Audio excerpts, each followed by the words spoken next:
Hey everyone, welcome to the Guiding You Forward podcast presented by Mountain America Credit Union. Today we're talking about fraud, so stick with us. But before we get into that, make sure that you subscribe to this channel so you can see all of our content, and be sure to click that notification bell. Now, thankfully, we have Rob with us. Hi, Rob. Hi, Kristalina. How are you? So good, especially now that you're here with us to guide us through all things fraud. Fraud is something like going to the hospital.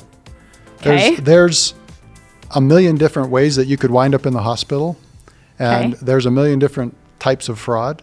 Well, I'm excited because I feel like it's crazy. Like back in the day, I feel like you just had to worry about, make sure your social security card is safe and you're good. Right. That's not the case anymore. No, there's a lot more to it now. Although, make no mistake, you should make sure where your social security card is. But there's a lot more, fraudsters are very creative, and there's a lot more nuanced ways that they're taking advantage of people. Yeah. And so let's get right into it.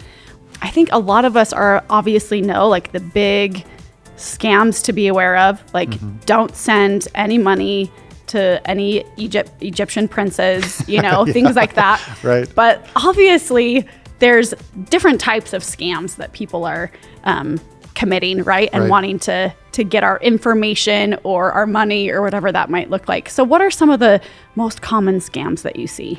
So right now, the scams that we see the most are many scams related to COVID-19. Okay. Still with the pandemic. Stimulus payments were a really big tool that fraudsters would use to take advantage of people, to either get their stimulus payments early or to get more of a stimulus payment. A lot of the programs for the government, unemployment and payroll protection program loans were involved in scams. There are people that still fall for the romance scams. Okay.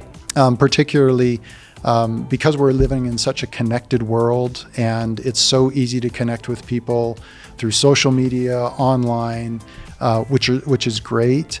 But fraudsters definitely take advantage of those to pose as a deployed service member overseas. And frequently what we hear is, I'm deployed in Afghanistan. This is what the fraudster is telling someone, I'm deployed in Afghanistan, I'm running out of money, I can't get money. My commander is going to send you money so that you can send money to me.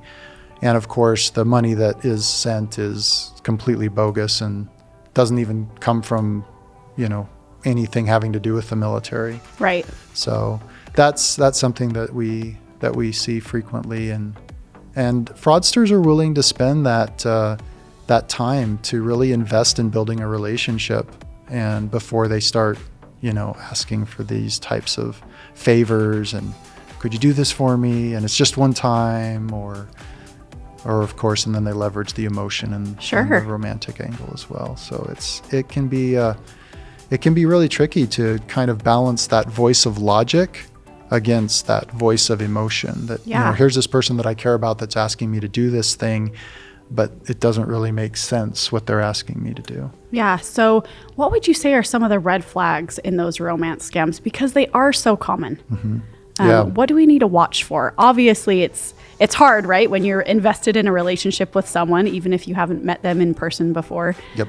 But what are those red flags that we need to watch for with those? So a lot of even though there's lots of different flavors of scam that with slight variations, like you mentioned the Nigerian prince thing, right? And then there's the romance scam and the loan scam or the stimulus payment scam. So there's lots of different flavors, but they have a lot of common elements to them. Okay.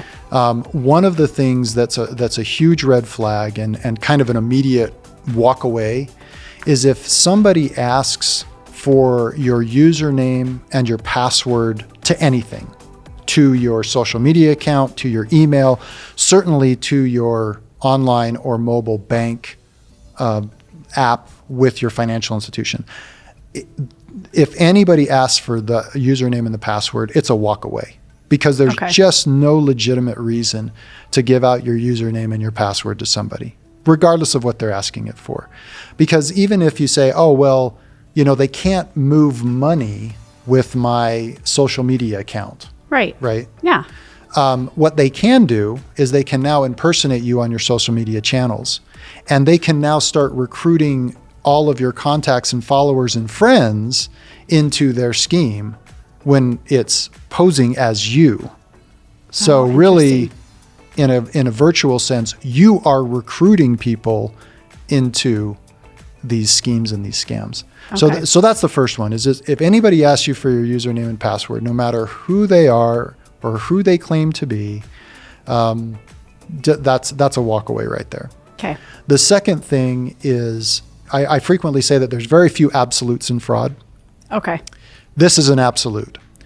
If somebody sends you money and then asks you to send money somewhere else for whatever reason, it could be the romance scam where I'm deployed in Afghanistan and I can't get money, or it could be I'm selling something on eBay or whatever online market is your preference. And then they ask you to, they're going to send you money, and then they send you too much money and they ask you to send money back, or they ask you to send money on to the shipping company or anything like that. That's a walk away for sure. Okay. Anything like that. I'm going to send you money and I need you to send money somewhere else. Do not pass go. Do not collect 200. I mean, that's just an immediate walk away right there. Well, Rob, thank you so much for joining us today. And thank you to all of you for joining as well. And we'll see you on the next episode of Guiding You Forward.